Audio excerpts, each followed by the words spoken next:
정관용의 지금 이 사람.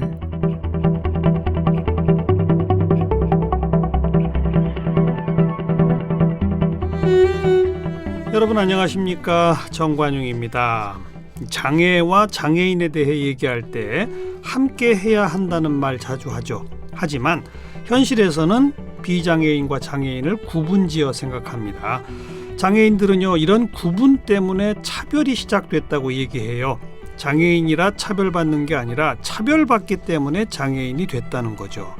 장애인도 뭐든 할 수 있는데 여러 사회 조건 또 우리 사회적 관점들이 장애인들에게 할 수 없는 걸 만들어낸다는 겁니다. 이번 달 4월 20일이 장애인의 날이죠. 그래서 정관용의 지금 이 사람에서는 장애인의 달 기획, 장애인이 아닌 그냥 사람입니다를 마련했어요.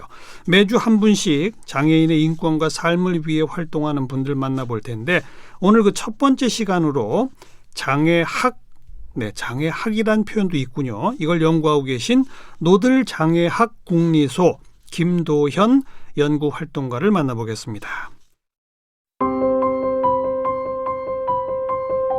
김도현 활동가는 단국대학교 특수교육과를 졸업했습니다. 1996년 에바다 복지회 비리 사태를 접하며 장애인 운동을 시작했습니다. 전국 에바다 대학생 연대회의, 노들 장애인 야학, 장애인 이동권 연대, 전국 장애인 차별철폐 연대 등에서 활동했습니다. 현재 장애인 언론 비마이너 발행인이며 노들 장애인 야학 부설기관인 노들 장애학 국리소 연구 활동가입니다. 쓴 책으로 차별에 저항하라, 당신은 장애를 아는가, 장애학 함께 읽기, 장애학의 도전 등이 있습니다.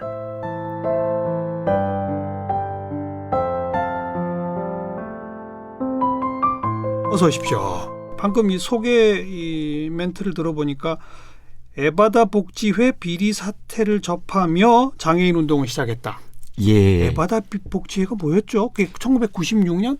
예, 그렇습니다. 그러니까 제가 이제 그 대학에 입학했던 해가 네. 96년도인데요.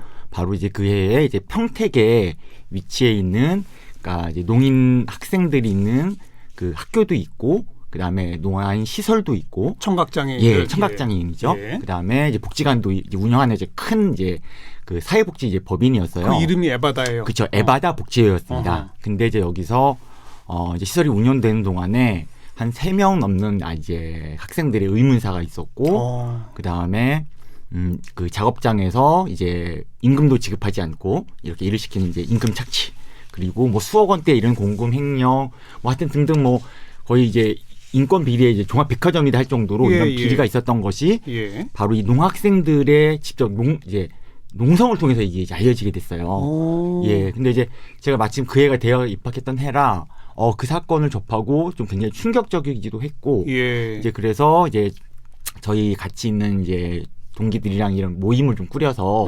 그 에바다 복지회를 이제 민주화하는 이런 이제 싸움을 같이 좀 하게 됐거든요. 그래서 이제 지원을 하신 거네요. 지원을. 그렇죠. 이제 그게 계기가 돼서 이제 장애인 문제라는 게 우리가 생각했던 것처럼 뭐 도와주고 알겠어요. 이렇게 하는 게 아니라 뭔가 제도와 사회의 좀 틀이 변해야 되는 거구나, 이런 걸 저도 이제 깨닫게 됐던 거죠. 근데 보니까 특수교육과 졸업하셨잖아요. 예, 96년이 특수교육과 입학한 해라는 거죠, 그러니까. 예, 그렇습니다. 근데 특수교육과는 그 과를 들어가실 때부터 이미 장애인 문제에 관심을 갖고 있었던 거예요, 그러면? 그러니까 사실은 고등학교 때부터? 그러니까 제가 이제 원래 워낙 오랫동안 이제 교사를 해야 되겠다, 이런 선생님의 이제 꿈을 되게 이제 갖고 있었어요. 근데 이제 그냥 사실은 저도 특수교육과 선택할 때는 이왕 선생님을 할 거라면 이제 그때만 해도 저도 약간 그런 누군가를 도와준다 이런 개념이었던 것 같아요. 지금 생각해 보면. 근데 이왕이면 장애 학생들 가르치는 일을 하면 조금 더 이제 의미가 있지 않을까, 그렇죠. 이런 생각을 가지고 사실 저도 처음엔 이제 진학을 하게 됐던 거죠. 예. 그래, 게다가 이제 에바다 복지회도 그쵸. 또 접하고. 예. 그랬어요. 그래서 이제 처음에는 그러니까 좀 이게 생각이 좀 많이 바뀌게 됐던 거죠. 그러니까 처음에는 이게 좋은 일 해야지 막연하게 이런 생각으로 이제 진학을 했지만 그런 좋은 마음 이것만 가지고 안 되겠더라. 그들의 삶이 바뀌는 건 아니구나라는 걸 이제 에바다 사태를 통해서 알겠어요. 다시 한번 좀 이제 깨닫게 됐던 이런 기회가 그러니까 됐죠. 초창기 마음은 예. 사람을 가르치는 교사, 그런데 게다가 장애 갖고 있는 그 불쌍한 사람들 도와주는 교사면 더 좋겠지. 예, 약간 그런 마음이죠. 이거였는데 예. 이제 막상 에바다 복지회 같은 걸 보니까 예. 내가 그냥 특수학교 교사가 돼서는 안 되겠구나. 예, 이런 거예요? 그렇죠. 이제 그것만 가지고는 부족하겠구나. 예, 이런 마음이 좀 생겼던 거죠. 그래서 특수학교 교사는 포기해버린 겁니까?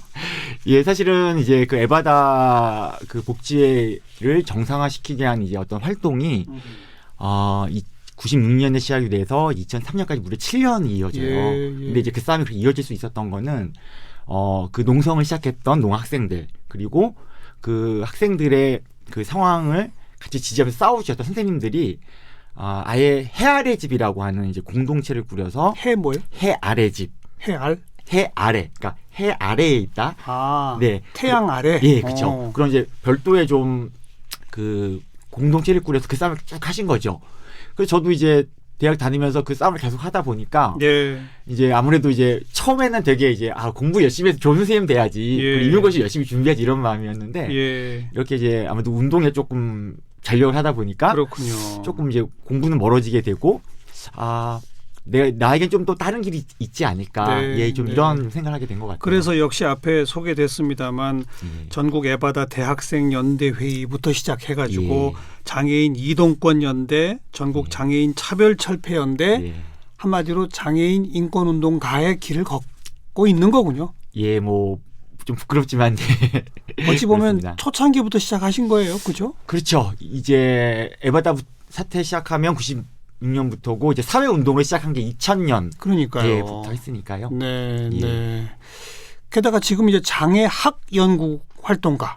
예, 제가 처음 시작하면서 장애학 네. 잠깐 멈칫하며 이런 표현도 있군요라고 했는데 예. 죄송합니다. 저도 솔직히 잘 못 아, 들어봤거든요. 그럼요. 아직 한국 사회에서는 굉장히 아직 대중화되지 않은 학문이어서요. 이거 장애학이라고 그 뭐 딱 규정된 무슨 분과 학문이 되는 거예요?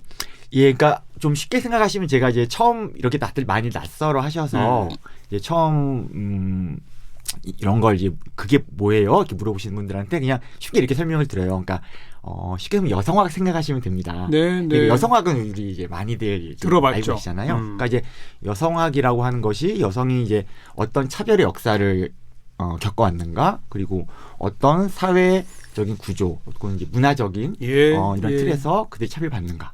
또 여성이 그럼 차별받지 않으려면 어떤 사회 변화가 필요하지? 이런 걸 연구하는 게 이제 그렇죠. 여성학이라면 방금 거기서 이제 여성을 장애학으로 장애인으로 바꾸면 되네요. 바꾸면 그저 장애학이 됩니다. 근데 이제 우리나라에서 굉장히 이제 낯선 학문이지만 이제 유럽이나 이제 북미 지역 이런 데서는 이제 장애인 이런 인권 운동이 60년대 말부터 이렇게 시작이 돼요. 예. 그러면서 그런 현장에 운동을 하셨던 분들이 우리의 어떤 이런 활동을 우리의 목소리를 조금 더 잘 정돈해서 그다음에 어떤 학문적인 틀 속에서 전달해야 이게 조금 더 힘을 갖겠구나. 네. 이러면서 이제 장애학을 정립을 하신 거죠. 예. 그래서 이제 예컨대 미국이나 영국에서는 70년대 중후반에 이제 대학이나 대학원에서 이런 장애학과 과정들이 개설이 돼요. 학과까지. 그렇죠. 예. 그래서 예컨대 뭐 영국의 리즈 대학, 그다음에 이제 미국에는 굉장히 좀 많고요. 네. 그래서 이런 정식으로 대학에서 이제 커리큘럼을 갖고 이제 석사, 박사 이런 과정까지도 하고요. 우리나라에서도 3년 전에 처음으로 대구대학교에요.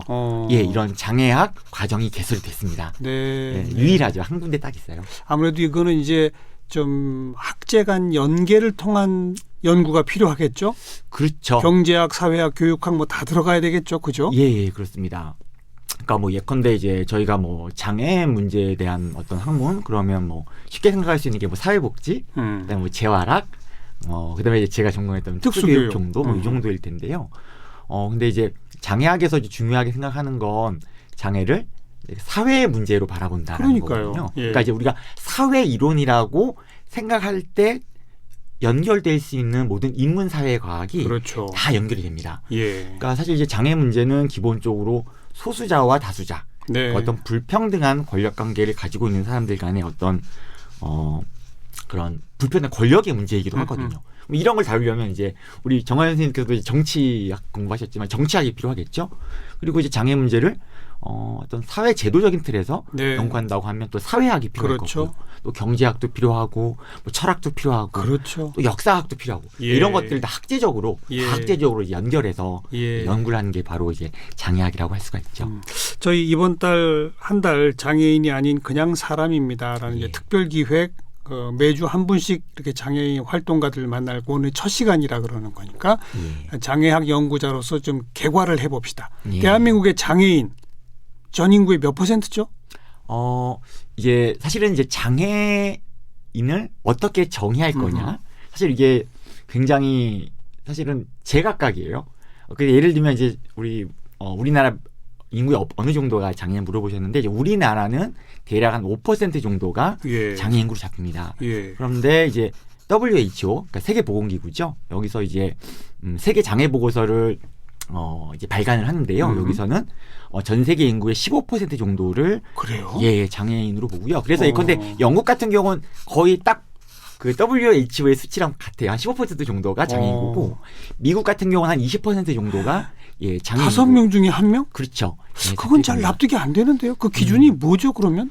그러니까 사실은 이제 장애인이라고 하면 예컨대 어떤 우리가 소위 말하는 정상적인 사람들과 다른 손상을 가졌다.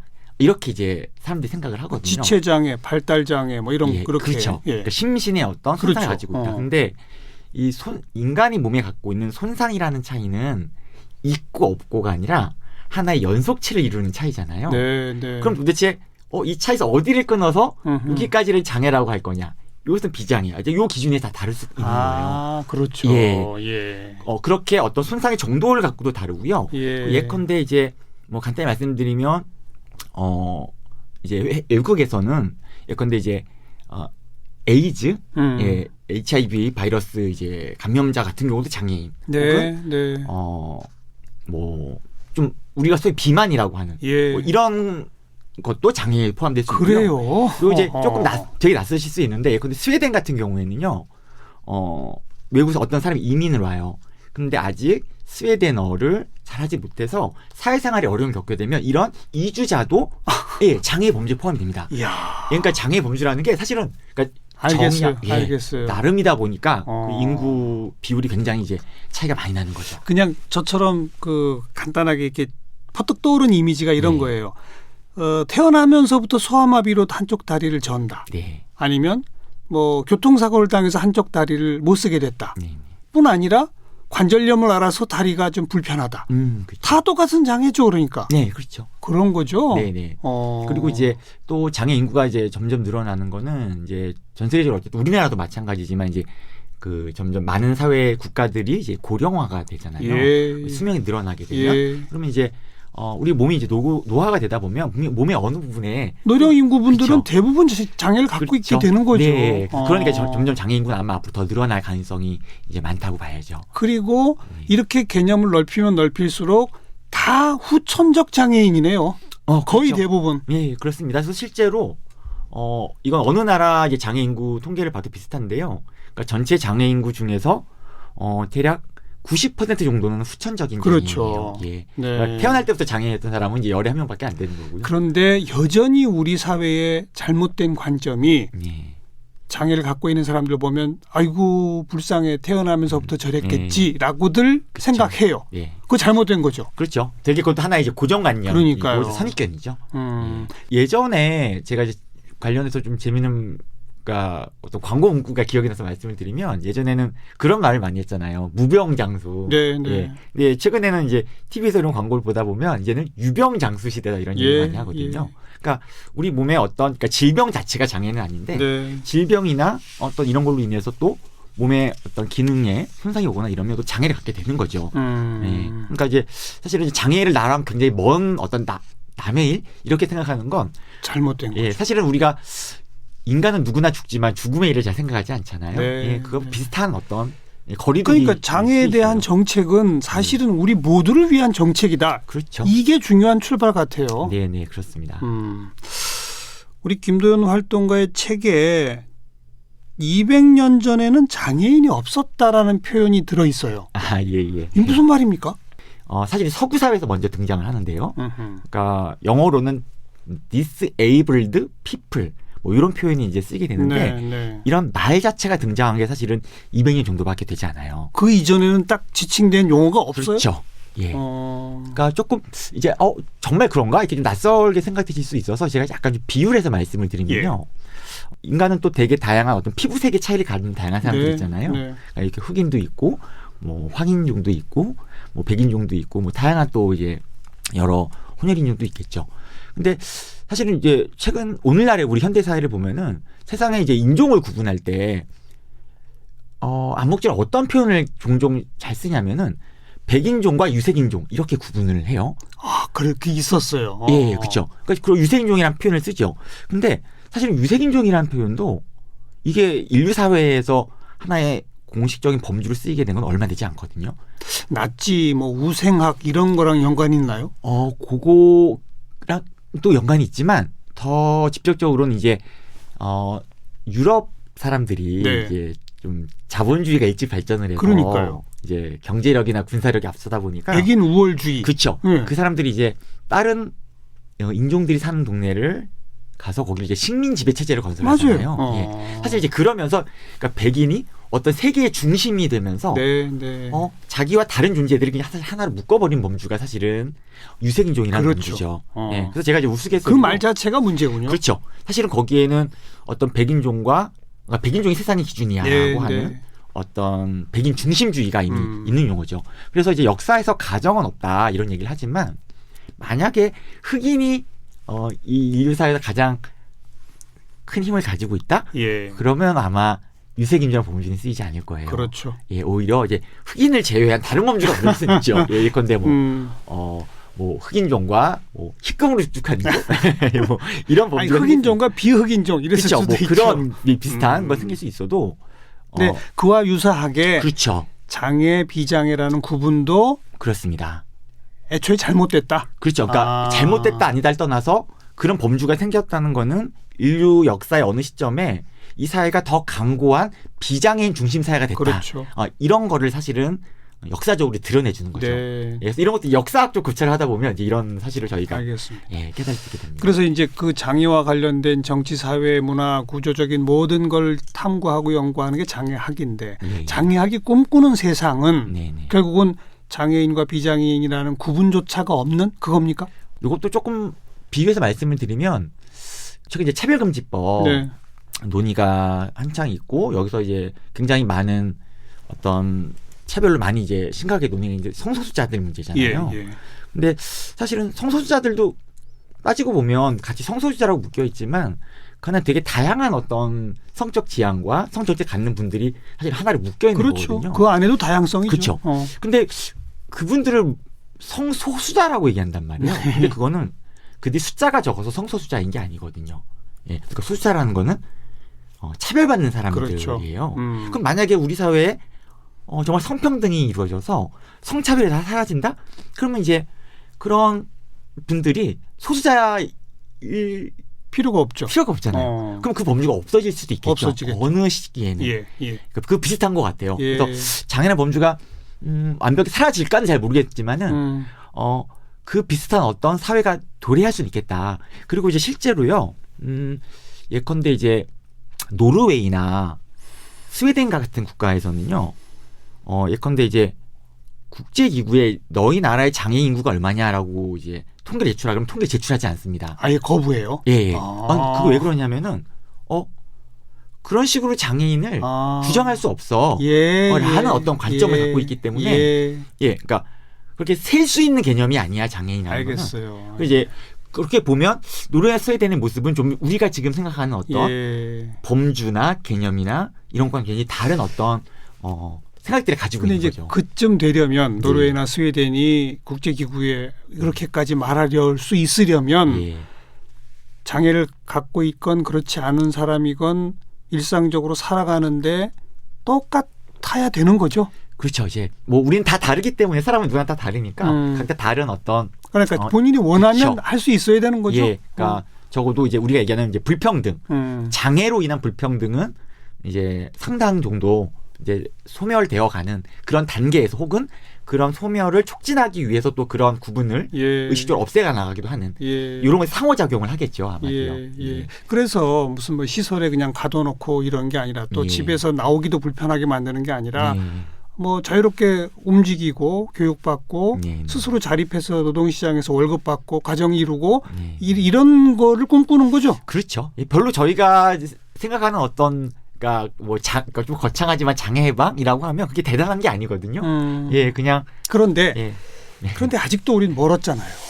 예, 저는 아직은 지금도 좀 눈에 그런 선한 것 게 같습니다. 휠체어로 서로 쇠사슬을 묶어서 시위하시고 예. 하던 모습들 예. 또 한강 다리를 이렇게 기어서 가시던 모습들 이동권 그 운동도 아직 완벽하게 해결 안 됐잖아요. 그렇죠. 시내버스, 마을버스에 전혀 아직 마을버스까지는 없잖아요. 고속버스에도 없잖아요. 그렇습니다. 그러니까 뭐 사실은 올해가 저희가 우리 정관 선생님 말씀하신 이동권 투쟁한 지 20년 예. 이제 됐어요. 2001년부터 시작을 했으니까요. 예. 근데 이제 사실은 이제 얼마 전에도 이제 최근에 이제 행정수도 뭐 이전 얘기도 있고 이제 많은 정부 부처들이 세종시에 가 있는데요. 예. 사실은 저희 장애인분들도 이제 공무원분들 만나러 세종시에 가고 그래요. 예. 근데 거기 가면 그 청사까지 갈 수 있는 버스가 없어요. 그러니까 비장애인들은 그 버스 한 번에 타고 가면 되는데 이야. 오송역에서 예. 거기까지 갈 수 있는 한 번에 갈 수 있는 버스가 없어서 행정수도랍시고 했는데 그거 그렇죠. 없어요. 네 그래서 참 부끄럽네요. 예, 얼마 전에도 사실은 우리 정관 선생님 말씀하신 그 비슷한 또 그 시위를 그래서 세종시 가서 또 해야 했던 또 이런 또 좀 어떻게 보면 씁쓸한 그러나 이렇게 열심히 계속 지치지 않고 투쟁하고 있다. 20년이 돼도. 예. 또 장애인 고용 뭐 몇 프로까지 해라. 네. 근데 뭐 안 하고 다 벌금 내고 공공기관부터 그러지 않습니까 지금? 예, 그렇죠. 또 장애인 이제 말씀하신 이제 의무고용제라는 제도가 우리나라에 1991년부터 시행이 이제 돼가지고요. 사실은 이제 민간 기업의 경우에는 이제 3% 정도, 그다음에 이제 공기업은 3.3% 정도 예. 장애인 의무 고용을 하게 되어 있는데 이제 이 제도도 이제 올해로 이제 30년 됐네요. 그런데 사실은 이제 이런 걸 법을 지키는 기업들이 절반이 안 돼요. 30년이 지났는데도 그 이행률.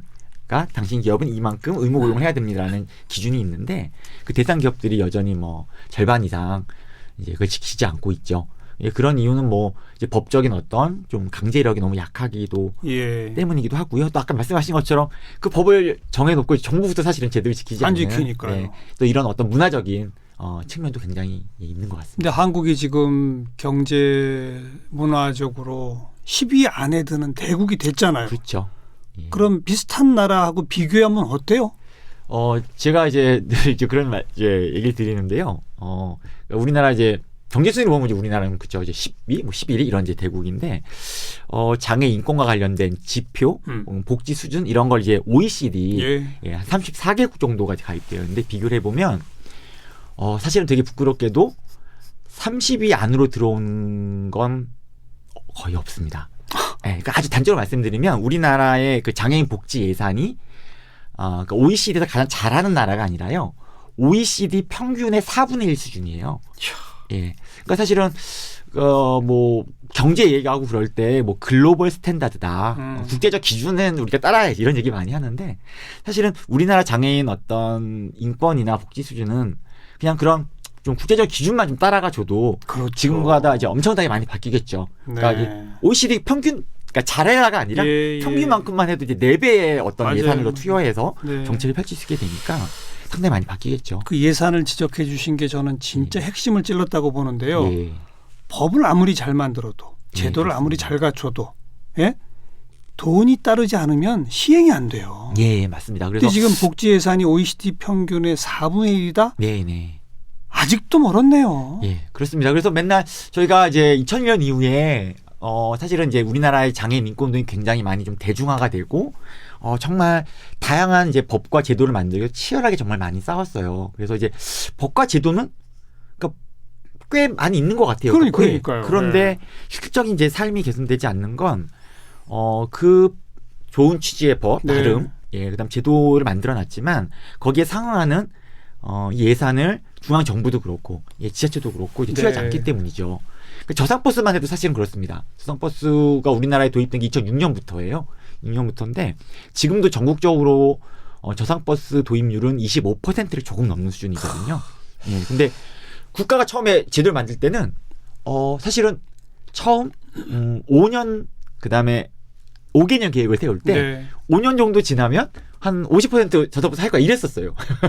근데 돈을 안 주면서 근데 20년이 지났는데도 여전히 예. 뭐 이런 상황이라는 것. 이런 이유가 예. 정부 잘못이에요, 여야 정치권 잘못이에요, 아니면 국민적 동의나 국민 의식이 아직 그 문제까지 신경을 안 쓰기 때문입니까?